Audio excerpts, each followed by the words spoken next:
let's talk about sharing the road, specifically how we as drivers can safely navigate around cyclists and motorcyclists. Today, we're going to look at this in a whole new way, one that might just stick with you.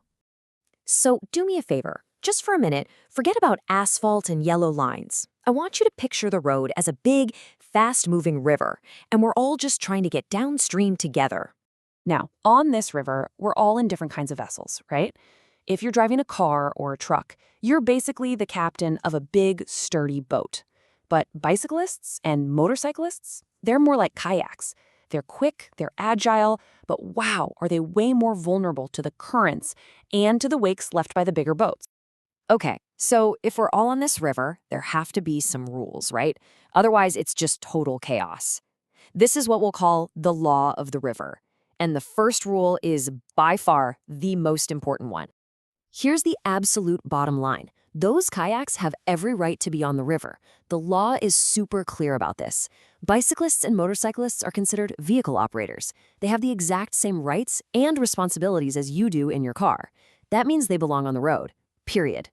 So, since we're the ones in the big, powerful boats, a lot of the responsibility falls on us to know how to move around those kayaks without, flipping them over. And really, it all comes down to remembering two very specific numbers.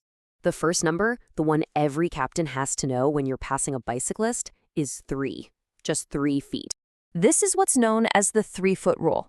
It's simple. When you pass a cyclist, you have to give them a minimum of 3 feet of space. Think about the powerful wake your car creates. That gust of wind is a real physical force that can literally knock a rider off balance. That 3 feet is their safety zone. And hey, if the river's too narrow and you can't give them that space, then you just wait. You hold your position until you can pass safely. It's that simple. All right, that was for passing a bicycle. The second number you need to lock into your brain is for when you're following a motorcycle. 3 seconds. And this is the 3-second rule. So why so much space? Well, remember, they're in a kayak. They are super sensitive to the conditions of the river. A little patch of gravel, a slick, wet spot, a pothole, things you might not even notice in your big boat, that could be a total disaster for a motorcyclist, forcing them to brake hard or even go down. That 3-second gap, that's your reaction time. It's their lifeline. Okay, so we've got the basics of giving space down. Awesome. Now let's talk about some of the trickier currents. Those situations that need a little more finesse, a bit more awareness from a real captain. Let's break down a few of these. First off, a motorcycle gets the entire lane. You should always give them the full width. Never, ever try to squeeze by them in the same lane. Second, you might see a cyclist riding right in the middle of the lane. They're not trying to annoy you. They're doing it because the lane is too narrow for a car to pass them safely inside of it. They're claiming their space to survive. And finally, in California, motorcyclists can legally ride between lanes of traffic. It's called lane splitting. So you've always got to be aware they could be coming up alongside you. All right, here's a scenario I bet every single one of us has been in. You need to make a right turn, but there's a bike lane running along the curb. What do? How do you make that turn without causing a terrible accident? Well, the law is actually very specific here, and it's a 4-step dance. Step 1, signal your turn way ahead of time, at least 100 feet before. Step 2, and this is so important, check your blind spot for cyclists. Step 3, once it's clear, you actually merge into the bike lane before you turn. You don't hook a right across it. And finally, you can only do this within 200 feet of the intersection. This whole process prevents a cyclist from getting trapped on your right side. We just talked about blind spots, and this quote right here really says it all. The small size of these kayaks is their biggest weakness. They can be right next to your car, completely invisible in your mirrors. So let me ask you this.